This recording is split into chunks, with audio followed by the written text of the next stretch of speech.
Magaalada Longyearbyen ee dalka Norway oo ay ku nool yihiin dad lagu qiyaasay 2,000 oo qoys ayaa ah magaalo ka duwan magaalooyinka kale ee dalkaas.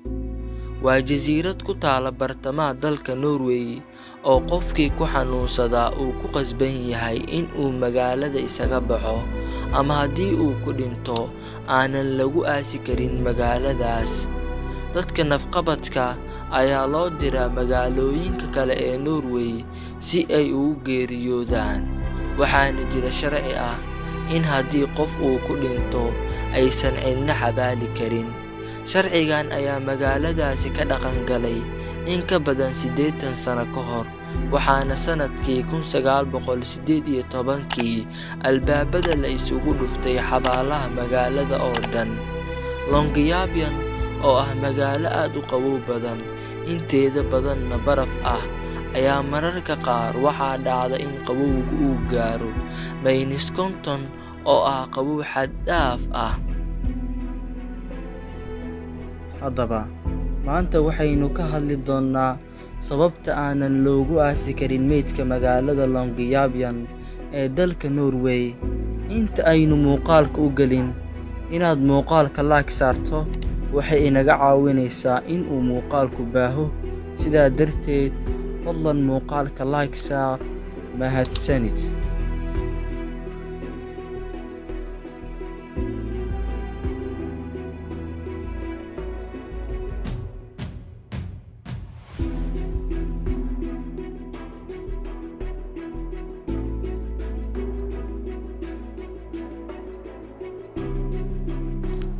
Sanadkii 1918 waxaa adduunka ka dilaacay hargab lagu magacaabay Spanish flu, kaasi oo ku dhacay dad lagu qiyaasay 500 oo milyan oo qof.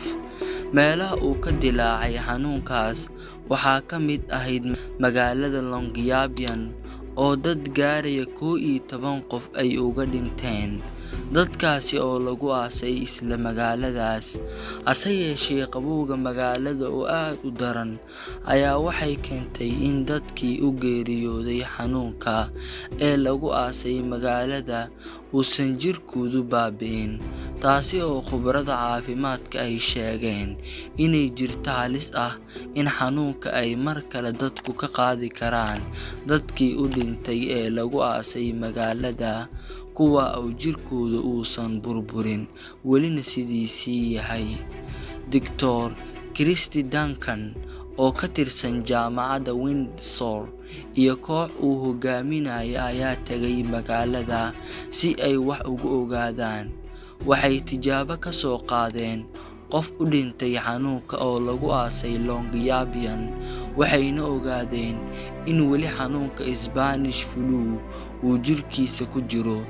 Christian Meyer oo sidoo kale ka tirsan jaamacadda sayniska iyo tiknoolajiyadda ee Norway ayaa horay u sharxay sababta aanan dadka loogu aasi karin magaaladaas. Sababta dhulka mar walba barafka ah aanan dadka loogu aasi karin ayaa waxay tahay in qofka marka uu dhinto, halkii laga rabay in jirkiisa uu baaba'o, uusan sidaasi noqonaynin. Sidoo kalena barafka uu bannaanka u soo saarayo meydka, ayuu yidhi Christian Meyer. Wuxuu sidoo kale sheegay in barafkaasi uu sii noolayn karo cudurka uu qofku u dhintay, taasina ay keeni karta in dadka deggan magaalada ay qaadaan xanuunka. Haddii aad u malayso inaad dhimanayso, waxaa la samayn dadaal walba oo laguugu geyn karo meel ka baxsan magaalada, ayuu sii raaciyay hadalkiisa Christian Meyer. Arrintan ayaa saraakiisha dowladda Norway ee magaalada Longyearbyen sheegeen in haddii aanan la dhaqan gelin lahayn ay horseedi lahayd dhibaato caafimaad, waana taasi sababta keentay inay la yimaadaan qorshahan horseeday in dadka laga mamnuuco in lagu aaso magaalada. Khubarada caafimaadku waxaa kale oo ay sheegeen in xanuunada ay u dhintaan dadka lagu aaso magaalada ay si sahlan ku faafi karaan. Mas'uuliyiinta dowladda waxaa kale oo ay sheegeen in haddii dadka deegaanka ay taabtaan meydkaas ay si sahlan ku qaadi karaan Spanish flu oo mar dunida u aafeeyey si la mid ah fayraska corona. Xabaalaha magaalada Longyearbyen ayaa ah kuwa aanay dadka deegaanka ku tashanin. Hargabka Spanish flu ayaa la aaminsan yahay in caalamka uu ku dilay in ka badan 50 milyan oo qof.